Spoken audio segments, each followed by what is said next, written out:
యెహెజ్కేలు గ్రంథము 34వ అధ్యాయము 11 నుంచి 16 వచనాలు మనం చదువుకుందాం. 716వ పేజీ 716వ పేజీ పాత నిబంధన.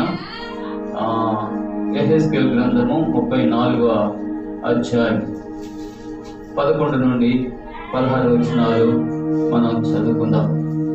ప్రభువైన యెహోవా సెలవిచ్చినదేమనగా, ఇదిగో నేనే నా గొర్రెలను వెదకి వాటిని కనుగొందును.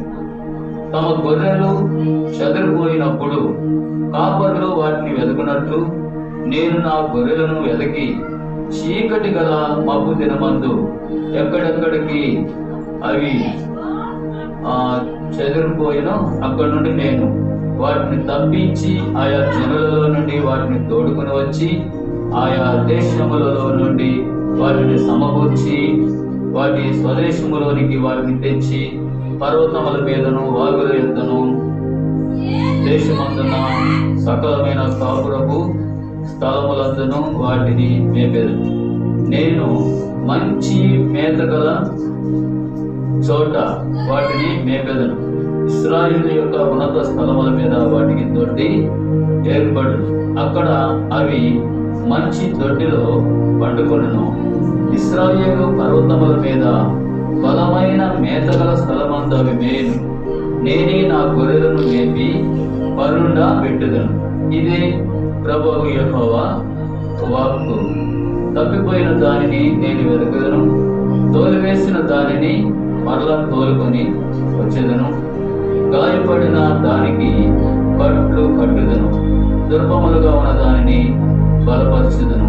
అయితే పురువైన వాటికి బలము గల వాటికి శిక్షలను మేత పెట్టి లయపరచేదను. ప్రార్థించుకుందాం. దయగల తండ్రి, మీకు వందనాలు, స్తుతులు, స్తోత్రాలు చెల్లించుకుంటూ నైనా యేసుక్రీస్తు నామములో ప్రార్థన చేస్తున్నాం.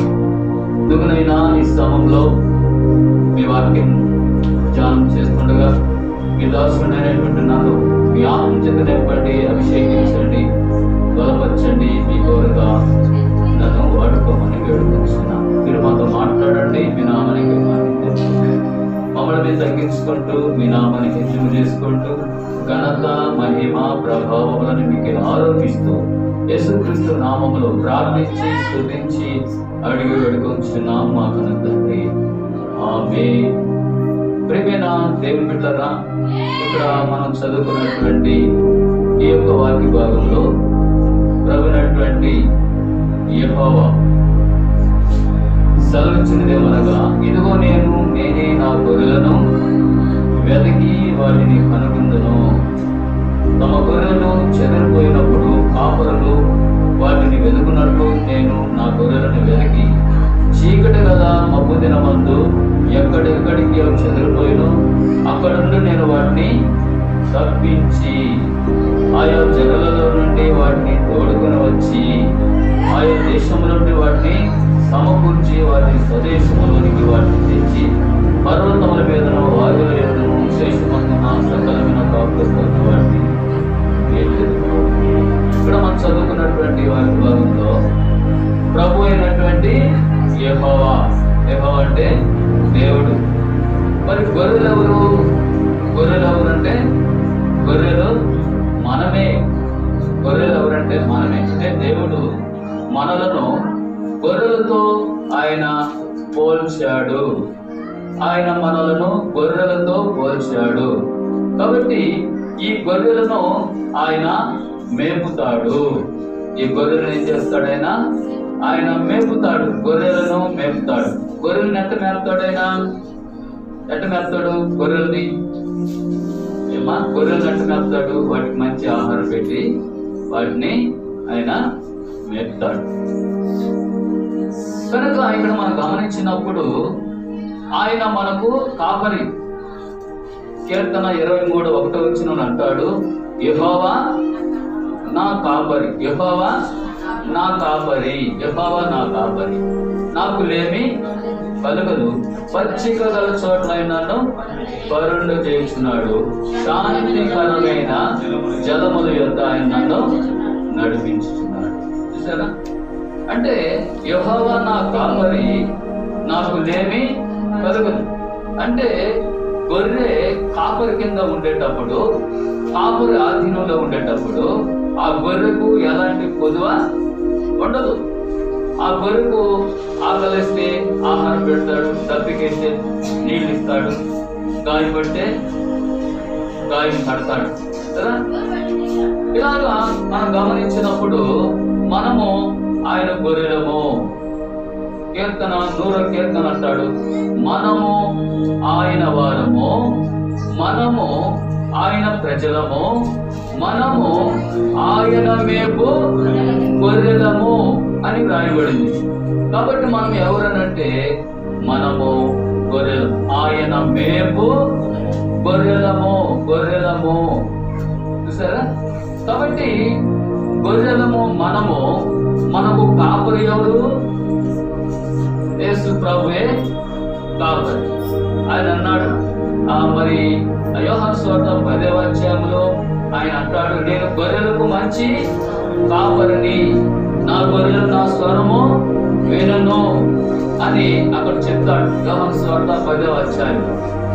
కనుక ఇక్కడ మనం గమనించినప్పుడు ప్రియమైన దేవుని బిడ్డలారా, ఈ గొర్రెలు కాపరి స్వరం వింటాయి, కాపరి మాటలు వింటాయి, కాపరికి లోబడతాయి, కాపరి అంటే చెప్తే అట్లాగా నడుచుకుంటూ ఉంటాయి. అయితే కొన్ని గొర్రెలు మరి కలిసికట్టుగా ఉంటాయి. కొన్ని గొర్రెలు ఏం చేస్తాయండి? గొర్రెలు ఏం చేస్తాయి? కలిసికట్టుగా ఉంటాయి. ఎక్కడ ఉంటాయి గొర్రెలు? దొడ్డిలో ఉంటాయి. ఏమంటే దొడ్డిలో ఉంటాయి. ఈ గొర్రెలు దొడ్డిలో ఉంటూ ఈ గొర్రెలు కొట్లాడుకుంటుంటాయి, కుమ్మలాడుకుంటూ ఉంటాయి, కీచులాడుకుంటూ ఉంటాయి, గమ్ముగా ఉండవు. ఒక్కొక్క గొర్రె ఏం చేస్తుంది? ఇంకొక గొర్రె మీద తిరగబడుతుంది, కుదురుగా ఉండవు. మళ్ళా ఒక దగ్గర ఉంటాయి, మళ్ళా కొట్లాడుకుంటాయి, అరుచుకుంటాయి, కీచులాడుకుంటాయి. మళ్ళీ ఎక్కడ ఉంటాయి? ఆ గుడ్డునే ఆడే ఉంటాయి, బయటికి బాబు కదా. కనుక అందుకే బైబిల్ ఏం చేస్తుందంటే, సహోదరులు ఐక్యత కలిగి నివసించుట ఎంత మేలు, ఎంత మనోహరము అని బైబిల్లో 133వ కీర్తనలో అనుకుంటాను అక్కడ చెప్పబడింది. కాబట్టి ఐక్యత కలిగి ఉండాలి. ఎలా ఉండాలి? ఐక్యత కలిగి ఉండాలి కదండి. కొన్ని గొర్రెలు అడ్డదొడ్డానికి వెళ్ళిపోతుంటాయి. మీరు గమనించారో లేదో? గొర్రెలు కాపరిని తోలుకొని పోతా ఉంటే కొన్ని గొర్రెలు ఏమైపోతాయి? ఒక గొర్రె అడ్డంగా వెళ్ళిపోద్ది, కొన్ని గొర్రెలు నేరుగా పోతుంటాయి, కొన్ని గొర్రెలు ఏం చేస్తుంటాయి? అడ్డంగా పోతుంటాయి, తప్పిపోతాయి గొర్రెలు. ఆ తప్పిపోయినప్పుడు ఏం జరుగుతుందో తెలుసా? ఆ కాపరి ఏం చేస్తాడు? ఆ గొర్రె దొరికేంత వరకు వెతుకుతాడు. చూడండి, మరి లూకాసు సువార్త 15వ అధ్యాయము 1-7 వచనాలు మనం అక్కడ చదివితే అక్కడ ఒక మాట రాస్తుంది. లూకాసు సువార్త 15వ అధ్యాయం, లూకాసు సువార్త 15వ అధ్యాయం 3వ వచనం నుండి 7వ వచనం వరకు చదువుతాను.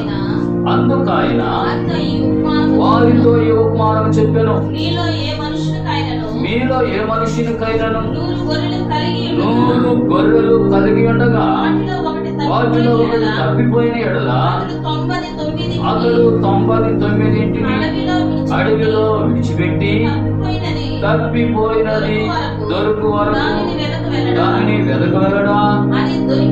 అది దొరికినప్పుడు సంతోషముతో దానిని తన భుజముల మీద వేసుకొని ఇంటికి వచ్చి తన స్నేహితులను, పొరుగు వారిని పిలిచి, మీరు నాతో కూడా సంతోషించుడి, తప్పిపోయిన నా గొర్రె దొరికినదని వారితో చెప్పును కదా. అటువలే మారు మనసు అక్కరలేని 99 మంది నీతిమంతుల విషయమై వాళ్ళకు సంతోషము అంటే మారు మనసు ముందు ఒక పాపి విషయమై పరలోకమందు ఎక్కువ సంతోషము కలుగును. చూసారా? ఇక్కడ ఒక ఆయనకి 100 గొర్రెలు ఉంటే ఒక గొర్రె ఏమైపోయిందంట? తప్పిపోయింది. గొర్రె తప్పిపోయింది. ఇప్పుడు గొర్రె తప్పిపోతే ఎట్లుంటది? సంతోషంగా ఉంటుందా?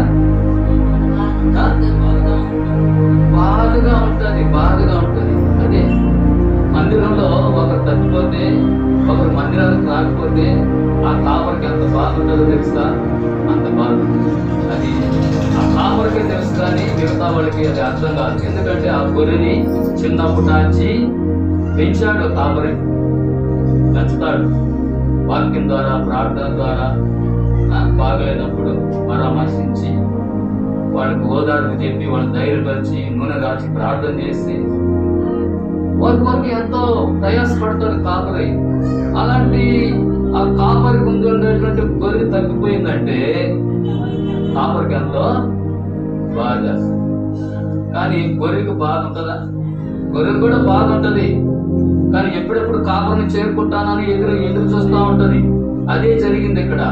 ఒక ఆయనకు 100 గొర్రెలు ఉంటే ఒక గొర్రె తగ్గిపోయింది. ఇప్పుడు ఏం చేశాడంట ఆయన?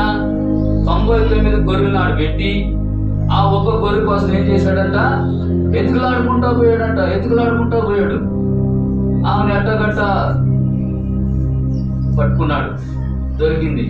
భుజాల మీద వేసుకొని ఏం చేశాడంట? సంతోషంగా వచ్చాడంట. సంతోషంగా వచ్చి ఏం చేశాడు? మీరు నాతో కూడా సంతోషించండి, తప్పిపోయిన నా గొర్రె దొరికినదని వారితో చెప్పును కదా.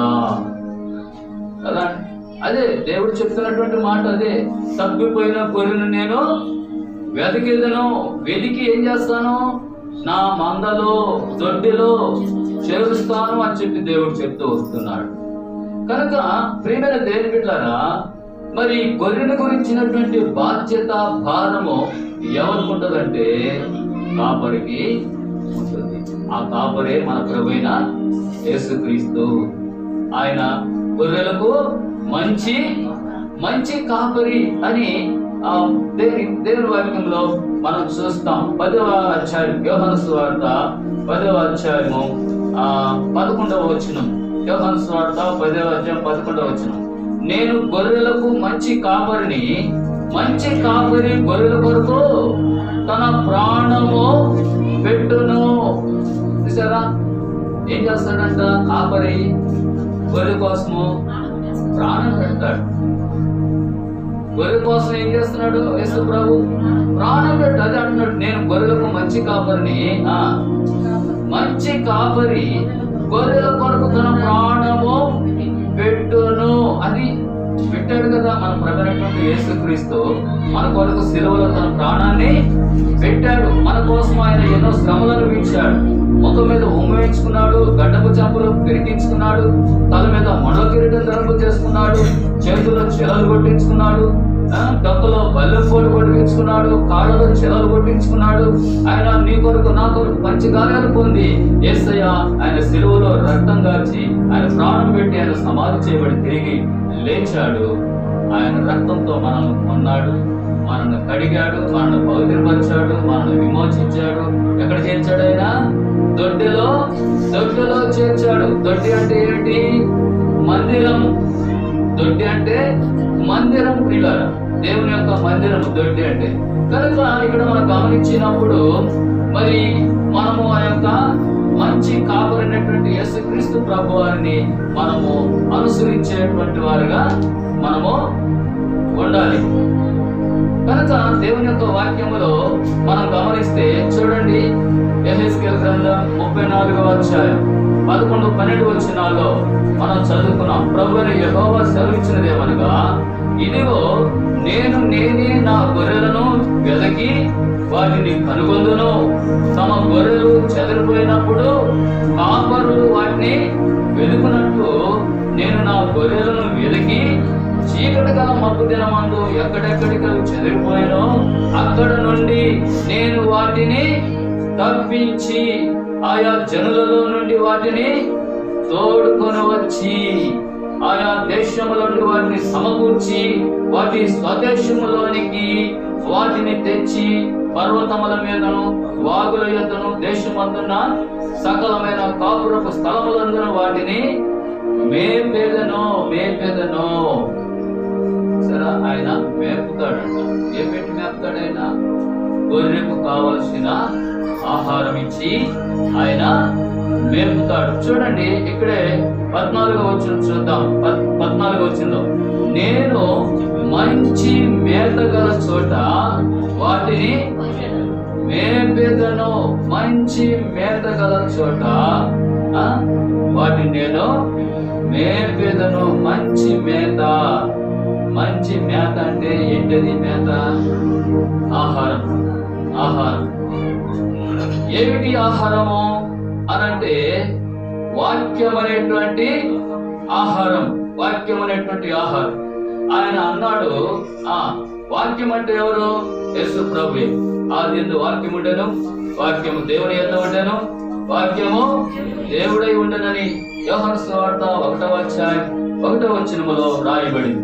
కాబట్టి దేవుడే వాక్యము, ఆ వాక్యమే ఆహారం, జీవాహారం. చూడండి దేవుని యొక్క వాక్యములో మనం గమనిస్తే యోహాను సువార్త 6వ అధ్యాయం 47వ వచనాన్ని మనం చదువుకుందాం. విశ్వసించువాడే నిత్య జీవము గలవాడు. జీవాహారము నేనే. మీ పితరులు అరణ్యములో మన్నాను తినినను చనిపోయి, దీని తినివాడు చావుకుంటున్నట్లు పరలోకము నుండి దిగి వచ్చిన ఆహారము ఇదే. పరలోకము నుండి దిగి వచ్చిన జీవాహారము నేనే. ఎవడైనను ఈ ఆహారమును భుజించితే వాడెల్లప్పుడు జీవించును. మరియు నేను ఇచ్చి ఆహారము లోకమునకు జీవం కొరకైన నా శరీరమే అని మీతో నిశ్చయముగా చెప్పుతున్నాను నేను. అలాగే ఇక్కడ మనం గమనిస్తే ప్రియులారా 56వ వచనం చదువుకున్నాం. ఇదే యోహాను సువార్త 6వ అధ్యాయం 56. నా శరీరము తిని నా రక్తము త్రాగువాడు నా యందు నేను వాని యందును నిలిచియుందుము. జీవము గల తండ్రి నన్ను పంపిన కనుక నేను తండ్రి మూలముగా జీవించుచున్నట్టే నన్ను తినువాడును నా మూలముగా జీవించును. ఇదే పరలోకము నుండి దిగి వచ్చిన ఆహారము. పితరులు మన్నాను తినియు చనిపోయినట్టు కాదు, ఈ ఆహారం తినవాడు ఎల్లప్పుడూ జీవించునని నిశ్చయముగా మీతో చెప్పుచున్నాను నేను. కాబట్టి జీవాహారం ఎవరంట? జీవాహారము యేసు క్రీస్తు ప్రభువే. ప్రభు చెప్తున్నాడు, మీ పితరులు మన్నాను తిని చనిపోయారు, కానీ ఈ ఆహారం తినేవాడు ఇప్పుడు కూడా చనిపోడు. ఏమిటి ఆహారము? జీవాహారం, ఆత్మీయ ఆహారం, జీవాహారం.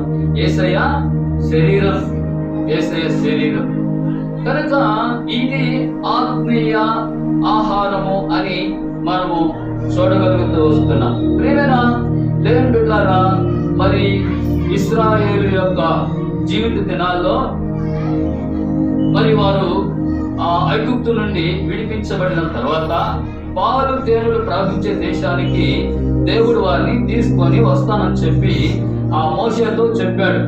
మోషేను నాయకుడిగా ఏర్పాటు చేసుకున్నాడు. ఈ మోషే మరి వాళ్ళు నడిపిస్తుండేటప్పుడు అరణ్యములో వారికి ఆకలేస్తుందంట. ఏం చేసింది? వాళ్ళకి ఆకలేస్తుంది. అంటే వాళ్ళు తీసుకుపోయినటువంటి ఆహారం అంతా అయిపోయింది, 4 రోజులకు అయిపోయింది. ఇంక మధ్యలో వాళ్ళకి ఆకలేస్తుంది. ఆకలేస్తా ఉంటే వాళ్ళు ఏమంటున్నారు? మోషే, మాకు ఆకలేస్తుంది, మాకు ఆహారం కావాలి, మాకు ఆకలేస్తుంది, ఆహారం కావాలన్నారు. అప్పుడు మోషే దేవునికి ప్రార్థన చేశాడు, దేవా వీళ్ళకి ఆకలేస్తుందంట, వీళ్ళకి ఆహారం కావాలంట. సరే అలాగైతే నేను మన్నాను కురిపిస్తానన్నాడు. అదే రీతిగా మన్నా కురిపించాడు. బాగా తిన్నారు. ఇది భలే ఉంది, ఇది మనం ఎప్పుడు తినలేదే, ఇది ఏమి అనుకున్నారంట. అప్పుడు మోషే అన్నాడు, ఇది దేవుడు మీ కొరకు ఇచ్చిన మన్నా. మన్నా అంటే దేవదూతలు తినేటువంటి ఆహారం. అది దేవదూతలు తినేటువంటి ఆహారాన్ని దేవుడు వారికి ఇస్తే వారు బాగా తిన్నారు. ఫస్ట్ బట్లో బాగుంటుంది కదా, బాగుంటుంది, భలే ఉందని తిన్నారు. రోజులు గడిచిపోయిన తర్వాత, ఏందయ్యా మోసే రోజు మాకు ఈ మన్నా తిని మాకు విసుగైపోయింది, మాకేం కావాలి ఇప్పుడు? మాంసం కావాలి. మాకు ఏం కావాలన్నారు? మాకు మాంసం కావాలి. మన్నా తిని మాకు ఎలుటైపోయింది. కనుక ప్రియమైన దేవుని బిడ్డలారా, ఇక్కడ మనం గమనించినప్పుడు ఏమంటున్నాడు? మన్నా తిని మాకు విసుగైపోయిందా, ఎగుటి పడుతుంది రోజు మన్నా చూసారా? తర్వాత ఏం చేశారు వాళ్ళు? మాకు మాంసం కావాలని తిరగబడ్డారు. మోషే మీద తిరగబడ్డారు. రాళ్ళు తీసుకున్నారు, కొట్టేదానికి, చంపేయడానికి కూడా సిద్ధపడిపోయినారు వాళ్ళు. అదేమంటే మేము వెళ్ళిపోతాం, ఎక్కడికి వెళ్తాం? ఐగుప్తుకి వెళ్ళిపోతాం, అక్కడ మాకు బాగుంది, ఈ అరణ్యంలోకి తీసుకొచ్చి నువ్వు మమ్మల్ని చంపుతావా అని చెప్పేసి మోషే మీద తిరగబడ్డారు. మోషే దేవునికి ప్రార్థన చేశాడు, దేవా వీళ్ళకి మాంసం కావాలంటయా.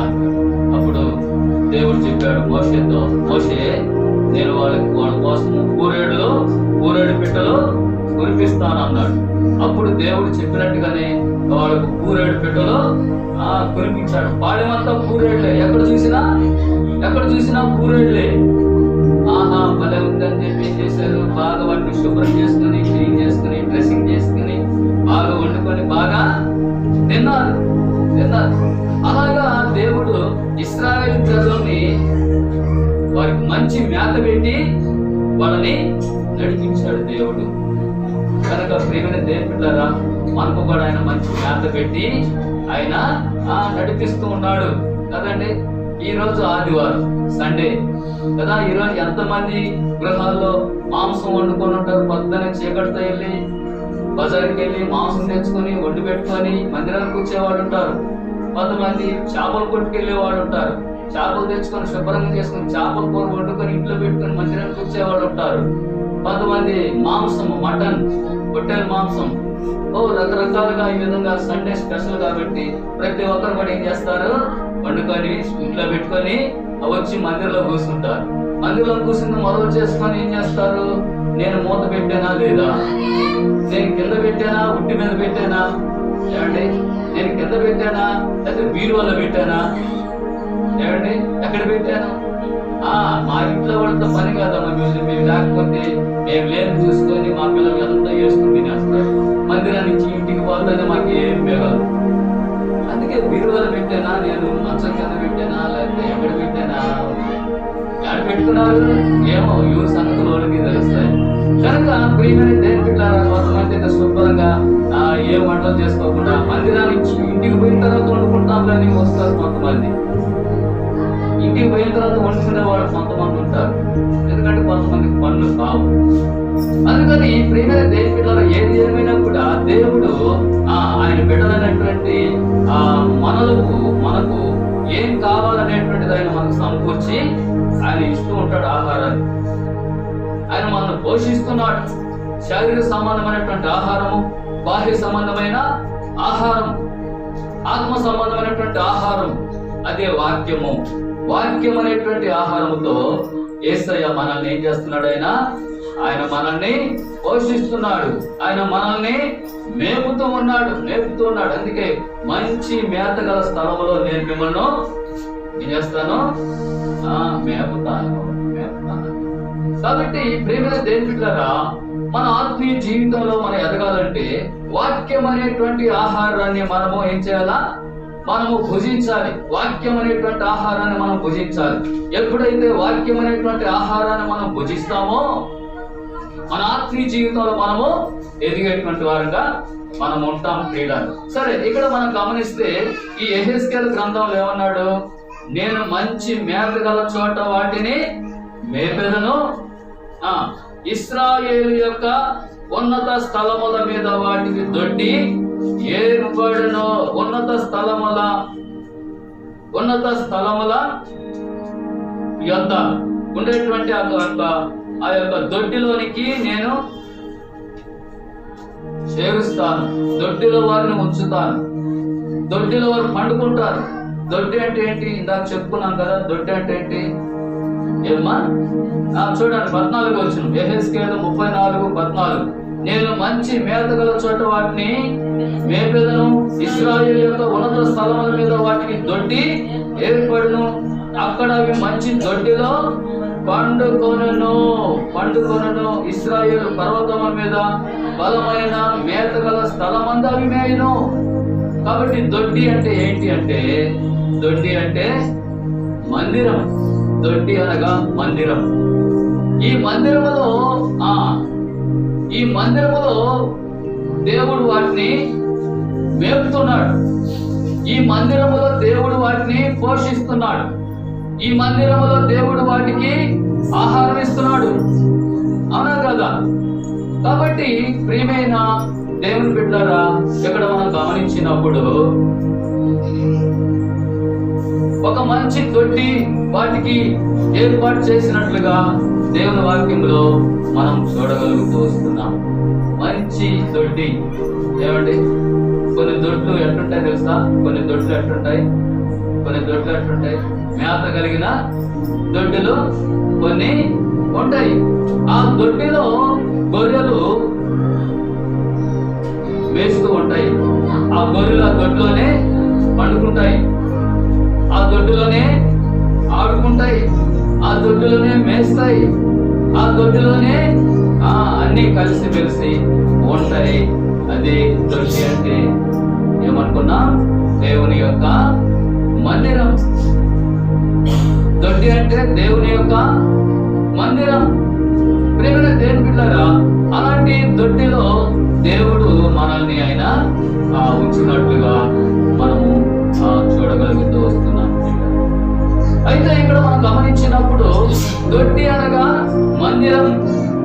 ఈ దొడ్డిలో ఆహారం సమృద్ధిగా ఉంటుంది, మంచి మేత ఉంటుంది, ఆ దొడ్డిలో ఐక్యత ఉంటుంది, ఆ దొడ్డిలో సహవాసం ఉంటుంది, ఆ దొడ్డిలో ఏముంటుంది? ప్రేమ. కదండి, దొడ్డిని మనం మందిరంగా మనం సరిపోల్చుకుంటే అక్కడ ఏముంటుంది? అపోస్తల బోధ ఉంటుంది, సహవాసం ఉంటుంది, రొట్టె విరుచుట ఉంటుంది, ప్రార్థన చేయుట ఇవి ఉంటుంది అన్నమాట. కనుక ఈ దొడ్డిలో ఇలాంటి అనుభవాలు కలిగినప్పుడు ఆ గొర్రె తన యొక్క ఆత్మీయ జీవితంలో ఎంతగానో ఎదుగుతూ ఉంటుంది అనేటువంటి విషయాన్ని మనం గమనిస్తాం. కాబట్టి ఈ యొక్క మందిరాన్ని దేవుడు దొడ్డితో పోల్చుకున్నాడు. యెరూషలేములో అక్కడ యెరూషలేం దేవాలయం ఉంది. ఆ దేవాలయంలో దేవుని ప్రజలందరూ కూడా అక్కడ దేవుని స్తుతించి ఆరాధించేవాడు, ఆయన గణపరిచేవాడు. ప్రియమైన దేవుడు, అందుకే ఇక్కడ మనం గమనించినప్పుడు అక్కడ మంచి దొడ్డిలో పండుకొనెను. ఇశ్రాయేలు పర్వతముల మీద బలమైన మేత గల స్థలమందు అవి వేయును. నేనే నా గొర్రెలను మేపి పరుండు పెట్టుదును. ఏం చేస్తాడంట? పరుండు పెడతాడంట. అంటే నిద్రపోతాడు. ఏమంట? నిద్రపోతాడు. పరుండు పెడతానంటే నిద్రపోతాడు ఆయన. అవునా కదా? మనం పొగలంతా పనులు చేసుకొని అలసిపోయి ఉంటాం. రాత్రిలో ఏమొస్తుంది మనకి? నిద్ర వస్తుందా? రాదా? కొంతమందికి నిద్ర రాదు. వస్తుందా? కొంతమందికి నిద్ర వస్తుందా? కొంతమందికి వస్తుందా? కొంతమందికి రాదు. ఒళ్ళు బాగలేకపోతే మూలుగుతూనే ఉంటారు కానీ వాళ్ళకి నిద్ర. అన్నా కదా? కనుక ఎవరైనా పిల్లోడు ఇంటికి రాకుండా ఎక్కడికైనా వెళ్ళిపోయి ఉంటే, కనపడకుండా ఉంటే నిద్ర పడుతుందా? నిద్ర పట్టదు. వాడు ఇచ్చిన దాకా నిద్ర పట్టదు వాళ్ళకి. ఇట్లాగా ఏదో అవసరం భర్త ఇంటికి రాకపోయినా కూడా, లేటుగా వచ్చినా కూడా ఏమవుతుంది? మా ఆయన ఇంకా ఇంటికి రాలేదని వాడికి నిద్ర పట్టదు. ఆయన వస్తే వచ్చాడని అప్పుడు హాయిగా నిద్రపోతాడు. కనుక ఇక్కడ మనం గమనించినప్పుడు నేను వారిని పరుండబెట్టెదను అంటే నిద్రపోతాను అనేటువంటి విషయాన్ని కూడా మనం అర్థం చేసుకోవచ్చు. సరే, ఇక్కడ మనం గమనించినప్పుడు ఆయన ఏమంటున్నాడంటే, యెహెజ్కేలు గ్రంథం 34వ అధ్యాయంలో 16వ వచనాన్ని చదువుదాం. 16వ వచనం. తప్పిపోయిన దానిని వెతుకుదును, తోలివేసిన దానిని మరలా తోలుకొని వచ్చేదను, గాయపడిన దానికి కట్టుదును, దుర్బలముగా ఉన్న దానిని బలపరచుదును. అయితే ప్రవీణ వాటికి బలముల వాటికి శిక్షను మీద పెట్టి దయపరిచేదను. ఒకసారి ఇక్కడ మనం గమనిస్తే ఏమంటున్నాడు తెలుసా? గాయపడిన దానికి కట్టును. ఏమంట? గొర్రెకి గాయమైనప్పుడు ఏం చేస్తాడంట ఆయన? గొర్రెకి గాయమైనప్పుడు ఏం చేస్తాడు ఆయన? కట్టు కడతాడు. కనుక మరి గాయాలు మరి అయినప్పుడు ఆయన కట్టు కడతానని ఆయన చెప్తున్నాడు. ఆ గాయాన్ని ఆయన ఏం చేస్తాడంటే ఆయన మాన్పివేస్తాడు. చూడండి, కీర్తన గ్రంథం 147వ కీర్తన 3వ వచనాన్ని మనం గమనిస్తే అక్కడ ఏమంటున్నాడు? చదువుదాం. కీర్తన 147వ కీర్తన 3వ వచనం. గుండె చెదరిన వారిని ఆయన బాగు చేయవాడు, వారి గాయములు కట్టువాడు. అది చాలండి. ఇప్పుడు ఏమైంది? గొర్రెకి గాయమైంది. ఇప్పుడు ఏమైంది? గాయపడిన వాటిని ఆయన ఏం చేస్తాడంట? కట్టుతాడు. ఆ పైన వచ్చినవి ఏముంది? చదవండి. గుండె చెదరిన వారిని ఆయన బాగు చేయవాడు, వారి గాయములు కట్టువాడు. గుండె చెదిరిపోయిన వారిని బాగు చేయవాడు, వారి గాయములు ఆయన కట్టువాడు. ఇక్కడ మనం గమనిస్తే గాయాలు మామూలుగా కాళ్ళకు చేతులకు తగిన గాయాలు వేరు, మనసుకు కలిగే గాయాలు వేరు. హృదయానికి కలిగేటువంటి గాయాలు వేరు, మనసుకు కలిగేటువంటి గాయాలు వేరు. కనుక ఇక్కడ మనం గమనిస్తే గుండె చెదరిన వారిని ఆయన బాగు చేయవాడు, వారి గాయములో ఆయన కట్టువాడు. దేవుని వాక్యంలో మనం గమనిస్తే మరి లూకా సువార్తలో 7వ అధ్యాయం 11వ వచనాన్ని మనం గమనిస్తే అక్కడ ఒక మాట రాస్తుంది. లూకా సువార్త 7వ అధ్యాయం 11వ వచనంలో మనం చదివితే ఈ మాటలు మనకు కనిపిస్తుంది. వెంటనే ఆయన నాయన ఒక ఊరికి వెళుచుండగా ఆయన శిష్యులను ఒక జన సమూహమును ఆయనతో కూడా వెళుచుండరి. ఆయన ఊరి గమని యొద్దకు వచ్చినప్పుడు చనిపోని అక్కడ వెలుపలికి మోసుకొని పోబడుచుండెను. అతని తల్లికి అతడొక్కడే కుమారుడు, ఆమె విధవరాలు. ఆ ఊరి జనులు అనేకులు ఆమెతో కూడా ఉండిరి. ప్రభు ఆమెను చూచి ఆమె యందు కనికరపడి ఏడవద్దని ఆయనతో చెప్పి దగ్గరకు వచ్చి పాడెన ముట్టగా మోయించిన వారు నిలిచిరి. ఆయన చిన్నవాడా, లెమ్మని నీతో చెప్పుచున్నాననగా ఆ చనిపోయిన వాడు లేచి కూర్చుండి మాట్లాడసాగి ఆయన అతని తల్లికి అప్పగించెను. చూసారు, ఇక్కడ మనం గమనిస్తే ఇక్కడ ఒక విధవరాలు ఉంది. ఆ విధవరాలికి ఒక్కడే ఒక కుమారుడు ఉన్నాడు. వాడిని ఎంత అల్లారు ముద్దుగా పెంచుకుంటా వచ్చింది.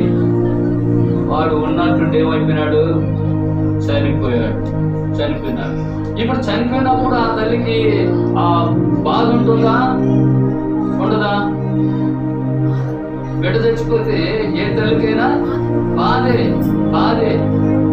అందుకే ఏడుస్తా ఉంది, కన్నీరు కారుస్తా ఉంది, గుండెలు బాదుకుంటుంది. అయ్యో నా బిడ్డ చచ్చిపోయినాడు,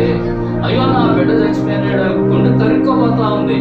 చుట్టుపక్కల బంధువులకి చెప్పుకున్నారు బిడ్డ చచ్చిపోయాడని.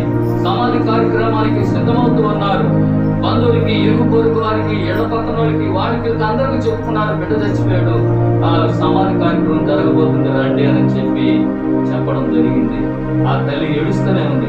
ఏడుస్తూనే పాడిగడుతున్నారు, ఏడుస్తూనే బంధువులతో మాట్లాడుతున్నారు, ఏడుస్తూనే జరిగిన విషయాలని చెప్తూ వస్తున్నారు. వీళ్ళ పాడి కూడా కట్టేశారు. ఆ పాడి కట్టేసిన తర్వాత ఆ పాడి మీద బిడ్డను పెట్టి మోసుకొని పోతూ ఉన్నారు. ఇప్పుడు ఆ తల్లి ఏడుస్తా ఉంది, గుండెను బాదుకుంటా వస్తా ఉంది. అప్పుడు యేసు ప్రభు ఆమె దగ్గరకు వచ్చాడు. అమ్మా, ఎందుకమ్మా ఏడుస్తున్నావు?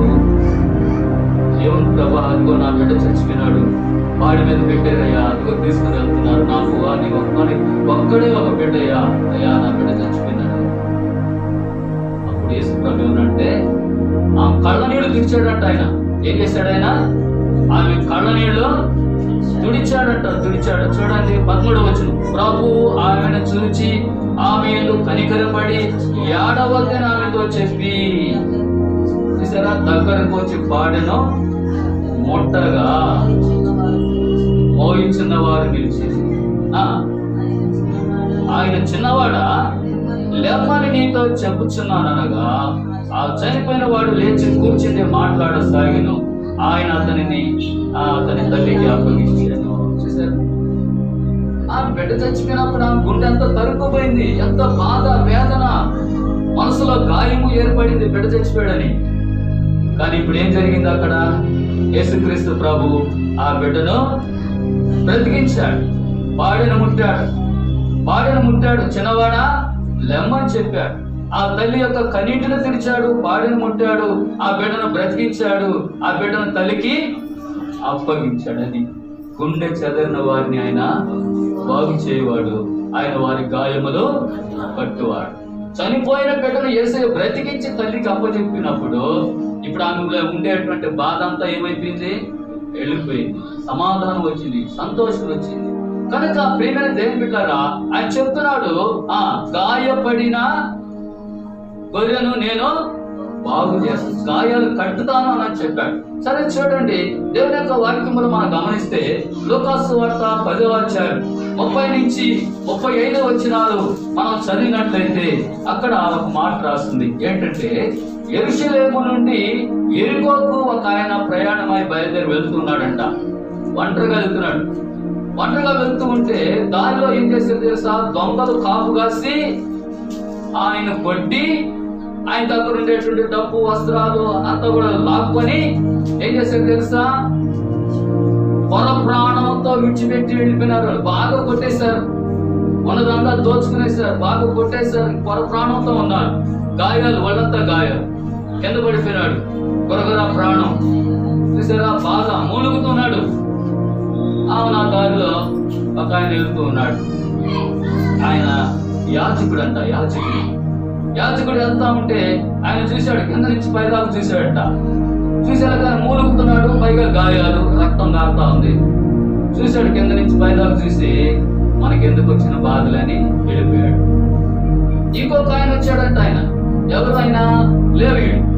ఆ లేవీయుడు కూడా వచ్చి చూశాడు, కింద నుంచి పైదాకా చూశాడు. చూసి ఏం చేశాడు? ఆయన కూడా మనకెందుకు వచ్చిన బాధ, లేవీయుడు అట్టుకోద్ది అని ఆయన వెళ్ళిపోయాడు. ఏమంటే తర్వాత ఒక ఆయన వచ్చాడంట. ఆయన పేరు ఏంటో తెలుసా? సమరయుడు చూసి ఏమంటే సమరయుడు చూసి ఏమన్నాడు? కింద నుంచి పైదాకా చూసి, అయ్యో ఎవరో ఇతను పాపం పడిపోయినాడు, ప్రమాదంలో ఉన్నాడు, ఆపదలో ఉన్నాడు, పైగా గాయాలతో ఉన్నాడు అని చెప్పి ఏం చేశాడు? ఆయన దగ్గరకు వచ్చి ఏం చదవండి, అతని మీద జాలిపడి దగ్గరకు పోయి నూనెయు ద్రాక్ష రసమును పోసి, చూసారా, అతని గాయములను ఏం చేశాడట? గాయములను కట్టి వాహనం మీద ఎక్కించుకొని ఒక పూట కూడా వారి ఇళ్లకు తీసుకొని వచ్చి అతని పరామర్శించాడు. మరునాడు అతడు 2 దేనారములు తీసి ఆ పూట కూడా వారికి ఇచ్చి, ఇతని పరామర్శించుము, నీకేమైనా ఖర్చు చేసిన ఎడలా నేను మరలా వచ్చినప్పుడు అది నీకు తీర్చదని అతనితో చెప్పిపోయింది. చూసారండి ఏం జరిగింది ఇక్కడ? గాయాలతో పడినటువంటి వ్యక్తిని ఏం చేశాడు? గాయాలతో ఉన్న వ్యక్తిని ఏం చేశాడు? నూనె పోసి ద్రాక్షారసం పోసి గాయాలు కట్టాడు. చూసారా, కట్టాడా? అంటే ఆయన మీద ఏం పడ్డాడు? ఆయన జాలి పడ్డాడు. ఏం పడ్డాడు? జాలి.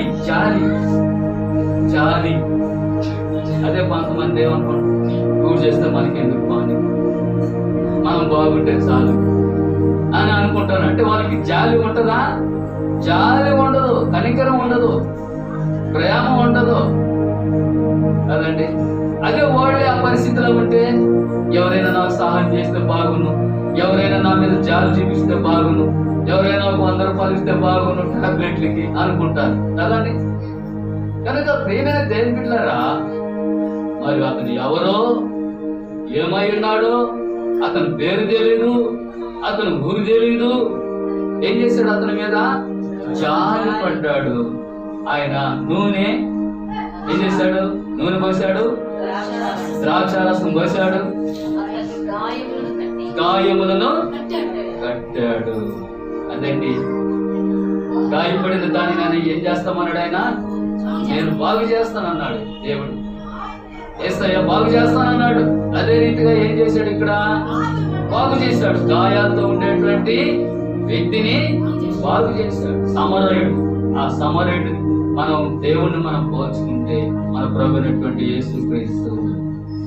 కనుక ఇక్కడ మనం గమనిస్తే మరొక మాట మనం చూస్తాం. చూడండి, మార్కు సువార్త 5వ అధ్యాయం. మార్కు సువార్త 5వ అధ్యాయము 5వ వచనంలో కూడా ఇతడు గాయాలు పరుచుకుంటున్నాడు, గాయాలు చేసుకుంటున్నాడు. అంటే ఇక్కడ యవనస్తుడు చూడండి, వాడు ఎల్లప్పుడూ రాత్రింపగలు సమాధులలో కొండలలో కేకలు వేయచ్చు, తను తాను రాళ్లతో గాయపరుచుకొనుచుండెను.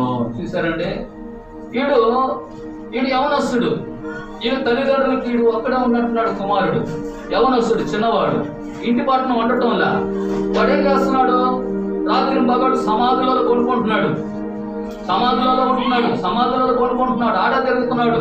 ఆడే రాడు తీసుకొని కొట్టుకొని గాయం చేసుకొని ఆ రక్తం కాకుంటే ఆ రక్తం చూసుకొని ఏం చేస్తున్నాడు? నవ్వుకుంటా ఉన్నాడు. అన్నం లేదు, ఆహారం లేదు, నీళ్లు లేదు. 2000 దయ్యాలు ఉన్నాయంట వాళ్ళు. ఎన్ని ఉన్నాయి? 2000 దయ్యాలు. ఆ 5వ అధ్యాయం అంతా చదివితే మనకు అర్థం అవుతుంది. 2000 దయ్యాలు వాడిలో చొరబడి వాడిని అన్నం తినేయకుండా, ఇంటి పట్టణం లేకుండా, రాళ్ళు తీసుకొని కొట్టుకోమని చెప్పి, గాయపరుచుకోమని చెప్పి వాడిని ఇబ్బంది పెడుతున్నాయి దయ్యాలు. సమాధులలో కొనుక్కుంటున్నాడు. చూసారా? అయితే వీడిని తల్లిదండ్రులు ఏం చేస్తారంటే గొలుసులు, సంఖ్యలు అవన్నీ తీసుకొని బంధించారు. అట్టన ఇంటి పట్టణం ఉంటాడని. అయినా కూడా ఏం చేస్తున్నాడు? ఆ గొలుసులు, సంఖ్యలు తెంపేసుకొని వెళ్ళిపోతా ఉన్నాడు. ఎక్కడికి? సమాధుల తోటలోకి వెళ్ళిపోతున్నాడు. వాడు తల్లిదండ్రులు చూశారు, ఎన్నోసార్లు బంధించారు వాడి గొలుసులతో. అయినా కూడా లాభం లేకుండా వెళ్ళిపోయింది. అట్లాగే వెళ్ళిపోతూ ఉన్నాడు. ఎవరు బాగు చేయలే వాడిని. వాళ్ళంతా గాయాలు. స్నానం చేసి ఎన్ని రోజులు అయిందో, ఒంటి మీద బట్టలు, మురికి బట్టలు చినిగిపోయినాయి, చెమట వాసన, దుర్వాసన వస్తా ఉన్నాయి. ఇలాంటి పరిస్థితుల్లో ఎవడు వాడిని బాగు చేయలేకపోయాడు. అలాంటి సమయంలో ప్రభువైనటువంటి యేసుక్రీస్తు వారు, ఆయన శిష్యులు ఒక దోణిలో, పడవలో వాడు ప్రయాణమై ఆ గెరాసేనుల దేశానికి వచ్చారు. వాడు బాగు చేసేదాన్ని. ఎప్పుడైతే గెరాసేనుల దేశంలోనికి యేసు ప్రభు వారు అడుగు పెట్టాడో ఆ దయ్యాలు పట్టినాడు పరిగెత్తుకుంటూ వచ్చాడు ఆయన దగ్గరికి. సర్వోన్నతుడైన దేవుని కుమారుడా, మాతో నీకేం పనయ్యా? సమయం రాక మునిపే మమ్మల్ని నువ్వు బాధపడతావా అని ఆయన్ను బతిలాడుతున్నారయ్యా, మమ్మల్ని తోలివేయద్దు వాళ్ళ నుంచి. వాడు మేము ఎంత చెప్తే అంట వాడు వింటున్నాడు, మేము ఎంత చెప్తే అటు చేస్తున్నాడు. కాబట్టి వాడు మాకు నచ్చాడు. వాళ్ళ నుండి మేము పోవం, మమ్మల్ని వెళ్ళగొట్టబాకు ప్రభు అని అంటున్నారు. బతిలాడుతున్నాయి. యేసు ప్రభు అన్నాడు, మీరు వెళ్ళిపోవాల్సింది, ఆ బిడ్డలో ఉండడానికి వీల్లేదు. అప్పుడు ఏమనుకున్నాయంటే ఈయన ఉండించేటట్టు లేదు, ఈయన మమ్మల్ని ఈ బిడ్డలో ఉండించేటట్టు లేదు. సరే అని చెప్పి అనుకుని చేసాయి. అక్కడ ఒక ఆయన పందులు మేపుతా ఉన్నాడు. పందులు మేపుతా ఉంటే అప్పుడు దాకా పందులు హ్యాపీగా, సంతోషంగా మేస్తా ఉన్నాయి. ఆ దెయ్యాలు ఏం చేసేది తెలుసా? ప్రభా, మమ్మల్ని ఎత్తి ఎలగొడుతున్నావు కదా, ఈ బిడ్డలనండి మేము వెళ్ళిపోతాం. అయితే ఒకటి అది ఆ పందులలో కన్నా పంపే మమ్మల్ని, ఆ పందులలో పంపించే మమ్మల్ని బతిలాడు. సరే పోండి అన్నాడు యేసయ్య. ఆ బిడ్డలో ఉండే 2000 దెయ్యాలు ఆ పందులకు జ్వరపడ్డాయి. ఆ పందులకు ఎప్పుడైతే జ్వరపడ్డాయో వాటికి మనశ్శాంతి లేకుండా అయిపోయింది. పరిగెత్తి ఎక్కడికి పోయినాయంటే సముద్రంలో పడి ఊపిరి తిరగక చచ్చిపోయినాయంట. అప్పుడు ఎప్పుడైతే ఆ పిల్లోళ్ళలో నుండి దెయ్యాలు బయటకు వెళ్ళిపోయాయో అప్పుడు వాడు బాగుపడ్డాడు. ఇప్పుడు బాగున్నాడు, ప్రశాంతంగా ఫ్రెష్ గా స్నానం చేసి మంచి బట్టలు వేసుకొని హ్యాపీగా, సంతోషంగా ఆయన దగ్గర కూర్చో ఉన్నాడు. అప్పుడు యేసు ప్రభు వారు పోబోతూ ఉంటే ఆ దయ్యాలు పట్టినాడు. ఏమన్నాడు? బాగుపడ్డాడు కదా, ఇప్పుడు ప్రభా నేను నీతో కూడా వచ్చేస్తానయ్యా, నువ్వు నాతో కూడా వస్తే ఎట్లా? దేవుడు నీ యందు కనికరపడి చేసిన మేలులో ప్రజలకు తెలియజేయాలంటే ఎట్లా? నువ్వు నాతో కూడా వస్తే. కాబట్టి నువ్వు ఇక్కడ మీ ఊర్లోనే ఉండి దేవుడు నీ యందు కనికరపడి చేసిన మేలులు అందరికీ చెప్పు అన్నాడు. అప్పుడు యేసు ప్రభువు నిలిపినాడు. ఈ వ్యక్తి ఏం చేశాడు తెలుసా? దెక్కపూల ప్రాంతంలో అంతా కూడా దేవుని గురించి ఆయన ప్రకటించాడు. అక్కడ ఉండే వాళ్ళందరూ కూడా ఆశ్చర్యపడుతున్నారంట. వీడేంది, వీడు సమాధిలో ఉండేవాడు కదా, వీడు గాయపరుచుకుంటాడు కదా రాడుతో, వీడు అన్నం లేకుండా ఉండేవాడు కదా, స్నానం లేదు వీడికి, బట్టలు మురికి బట్టలు, తల్లిదండ్రుల మాట వినడు, వీడు ఎంత బాగుపడ్డాడు అని వాడు అనుకున్నాడు. అయితే వాడిని ఎవరు బాగు చేశారు? దేవుడే, యేసయ్యే వాడిని బాగు చేస్తుంటే ఇప్పుడు వాడు గాయపరుచుకోడు. ఇప్పుడు బాగైపోయింది కదా, గాయపరిచేది ఎవరు? వాడిని దయ్యాలు రాళ్ళుసుకుని కొట్టుకోమంటే వాడు కొట్టుకునేవాడు, గాయం చేసుకునేవాడు, రక్తం కాచుకునేవాడు. ఇప్పుడు అలాంటి పరిస్థితి లేదు, గాయాలు. గుండె చెదరిన వారిని వాగు చేయువాడని, గుండె చెదరిన వారిని వాగు చేయువాడని, వారి గాయములన్నయు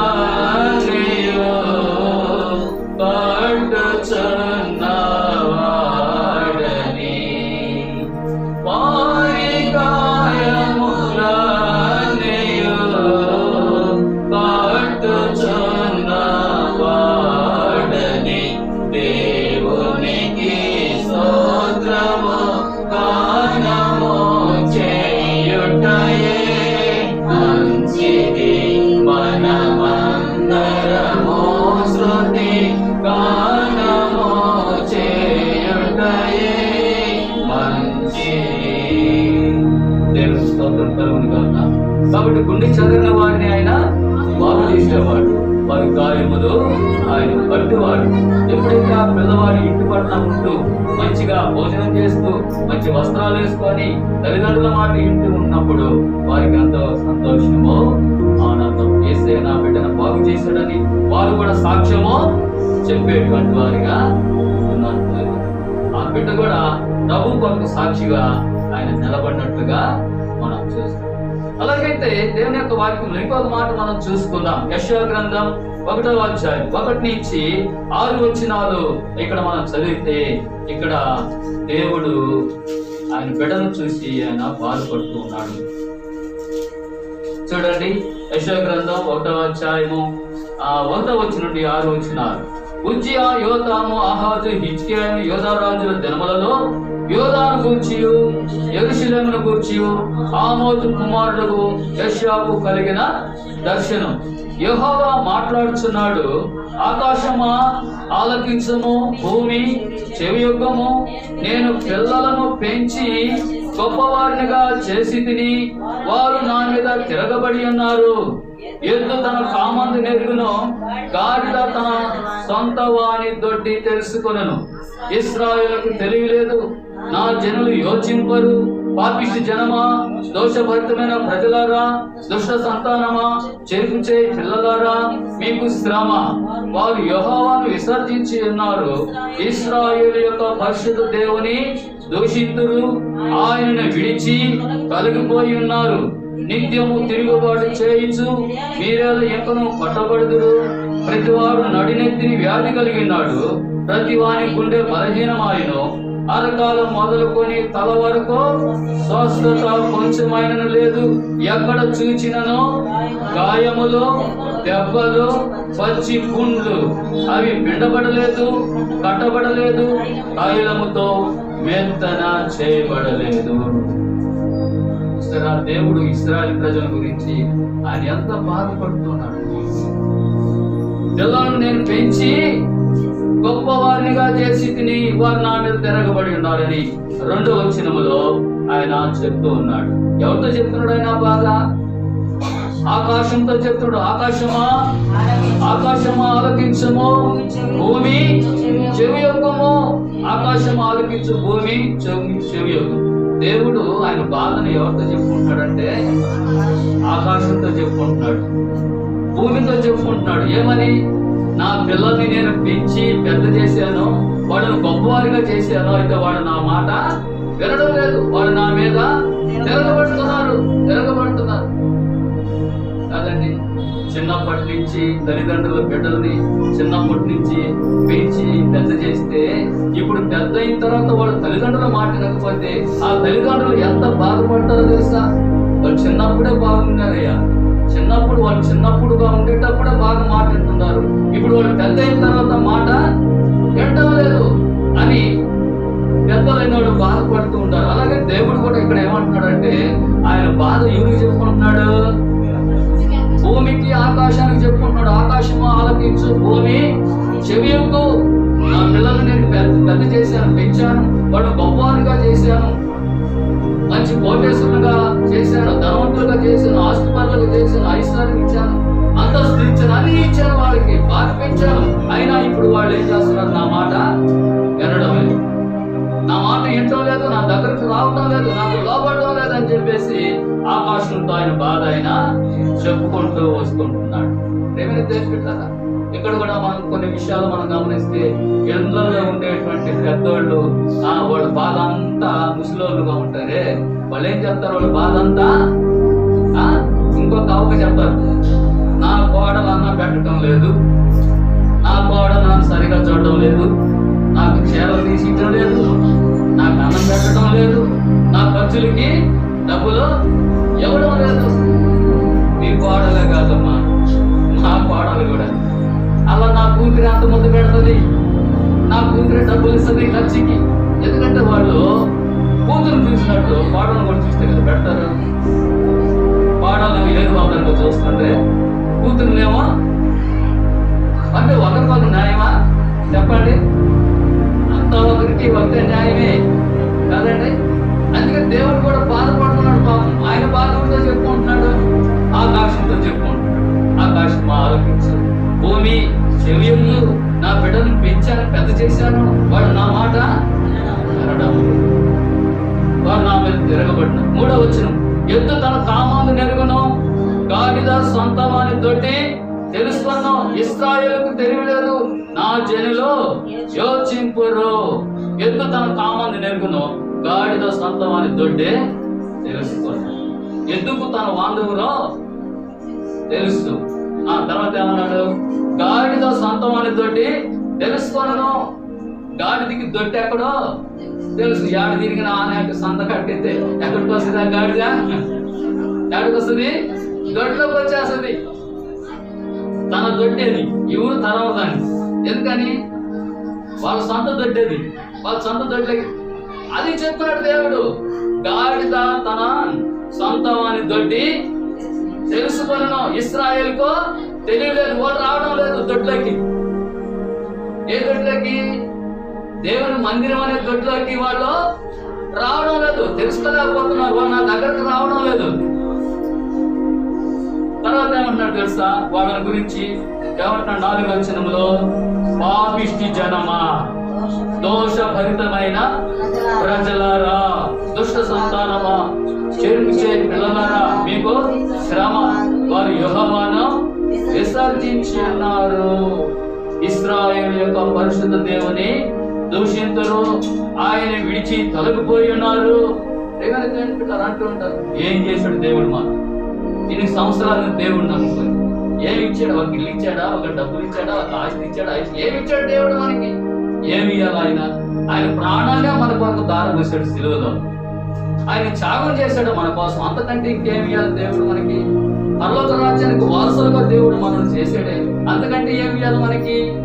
ఆహా, ఈ భూ సంబంధమైనటువంటి వారు ఏంటంటే లోక సంబంధులు లోక విధానంలో మాట్లాడతారు. దేవుని వాక్యం ఏం చెప్తుంది?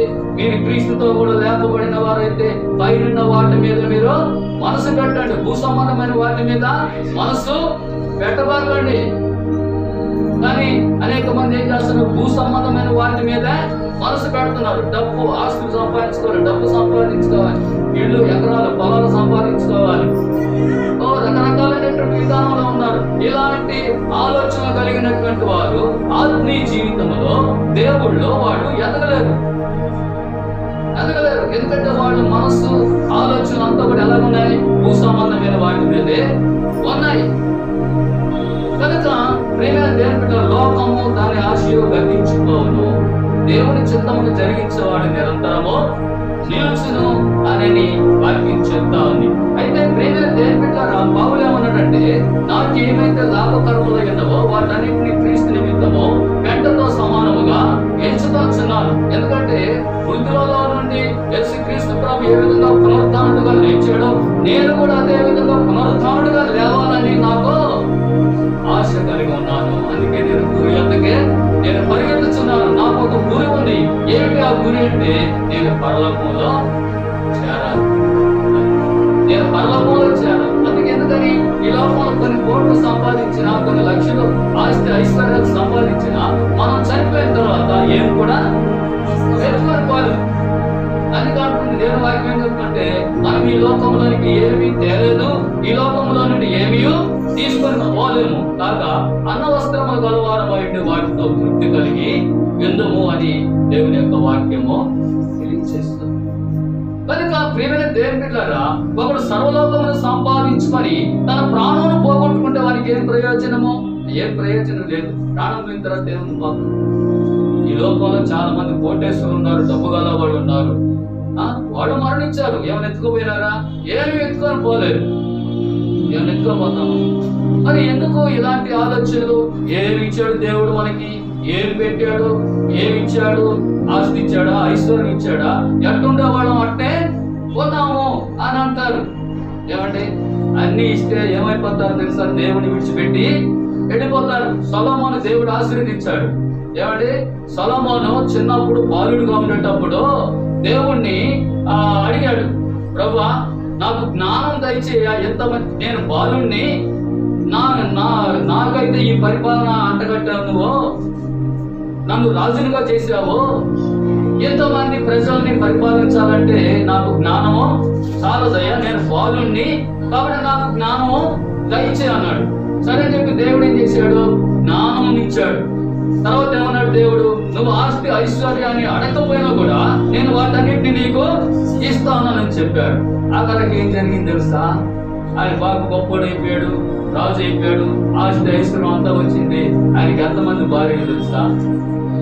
ఎంతమంది అమ్మ ఆయనకి భార్యలు? ఏమంటే చూడండి, రాజుల గ్రంథము, మొదటి రాజుల గ్రంథము మరి 11వ అధ్యాయం. ఇక్కడ మనం గమనించినట్లయితే సొలొమోను గురించి చెప్పినటువంటి మాటలు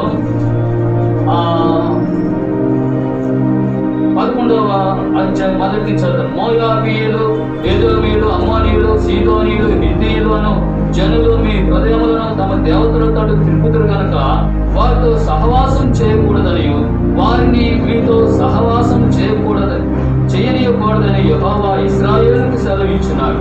అయితే రాజైన సొలొమోను ఫరో కుమార్తెను గాక ఆ జనులలో ఇంకా అనేక మంది పరస్త్రీలను మోహించి కామాతురత గలవాడై వారిని ఉంచుకొంచు వచ్చెను.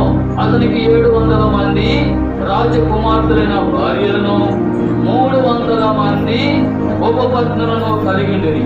అతని భార్యలు అతని హృదయమును త్రిప్పివేసిరి. సొలొమోను వృద్ధుడైనప్పుడు అతని భార్యలు అతని హృదయమును ఇతర దేవతలు త్రిప్పగా అతని తండ్రి అయిన దావీదు హృదయము అతని హృదయము దేవుడైన యెహోవా యెడల యథార్థము కాక పోయెను. సొలొమోను అస్తరోతుని, సీదోనీయుల దేవతను, మిల్కోమను, అమ్మోనీయుల హేయమైన దేవతను అనుసరించి నడిచెను. ఈ ప్రకారం సొలొమోను యెహోవా దృష్టికి చెడు నడత నడిచి తన తండ్రి అయిన దావీదును అనుసరించినట్లు యథార్థ హృదయముతో యెహోవాను అనుసరింపలేదు. సొలొమోను కెమోషును, మోయాబీయుల హేయమైన దేవతకును, మొలెకు అను అమ్మోనీయుల హేయమైన దేవతను యెరూషలేము ఎదుట కొండ మీద బలిపీఠములను కట్టించెను.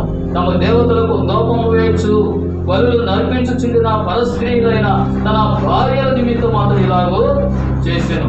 ఇశ్రాయేలుల దేవుడైన యెహోవా అతనికి 2 మార్లు ప్రత్యక్షమై నీవు ఇతర దేవతలను వెంబడింపవలదని అతనికి ఆజ్ఞాపించిన సొలొమోను హృదయం ఆయన యొద్ద నుండి తొలగిపోయాను. యెహోవా తనకి ఇచ్చిన ఆజ్ఞను అతడు గైకొనకపోగా యెహోవా అతని మీద కోపగించి సెలవిచ్చినదేమనగా, నేను నీతో చేసిన నిబంధన కట్టలను ఆచరింపకపోవట నేను కనుగొంటున్నాను కనుక ఈ రాజ్యము నీ కొండకుండా నిశ్చయముగా తీసివేసి నీ దాసునికి ఇచ్చేదను. అయినను నీ తండ్రి దావీదు నిమిత్తము నీ దినముల యందు నేను అలాగునా చేయక నీ కుమారుని చేతిలో నుండి దాన్ని తీసివేసేదను. రాజ్యమంతు తీసివేయను. నా దాసుడైన దావీదు నిమిత్తము నేను కోరుకుని నా యెరూషలేము నిమిత్తమును ఒక గోత్రమును నీ కుమారునికి ఇచ్చేదను. కనుక ప్రేమైన దేవుని బిడ్డలారా, ఇక్కడ మనం గమనించినప్పుడు మరి సొలొమోనును దేవుడు ఆశీర్వదించాడు. ఆశీర్వదించిన తర్వాత ఆయన ఏమైపోయినాడు? ఎంతమంది ఆయనకి భార్యలు? 700 మంది భార్యలు. 700 మంది భార్యలు, 300 మంది ఉపపత్నులు.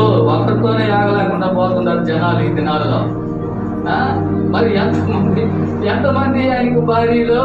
700 మంది భార్యలు, 300 మంది ఉపపత్నులు.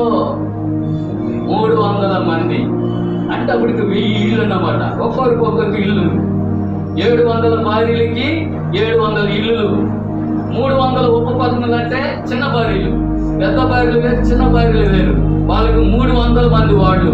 వీళ్ళకి 300 ఇల్లులు, వాళ్ళకి 700 ఇల్లులు. మొత్తం టోటల్ గా 1000 ఇళ్ళు. 1000 ఇల్లులు వాళ్ళకి. చూసారా?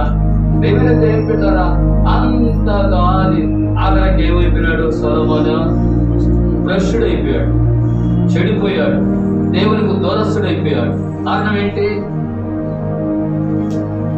నాశనానికి గర్వం వస్తుందంట. నాశనానికి ముందు గర్వం వస్తుందంట. అందుకే సొలొమోను నాశనం అయిపోవడానికి కారణం ఏంటి? గర్వం. నేను రాజుని, నాకు 1000 మంది భార్య. ఏమంటే ఇదేనా ఆయన గర్వము? దేవుని దేవుని బిడ్డలారా, బైబిల్ ఏం చెప్తుందంటే, అన్న వస్త్రములు గలవారమై ఉండి వాటితో తృప్తి పొంది ఎందుము. ఏమండి? అన్న వస్త్రములు గలవారమైండు వాటితో తృప్తి పొంది ఎందుము అని దేవుని వాక్యం తెలియజేస్తాం. కనుక ప్రియమైన దేవుని బిడ్డలారా, మరి ఒక మాట మీకు చదివి వినిపించి నేను ముగించేస్తాను. మరి యాకోబు రాసిన పత్రిక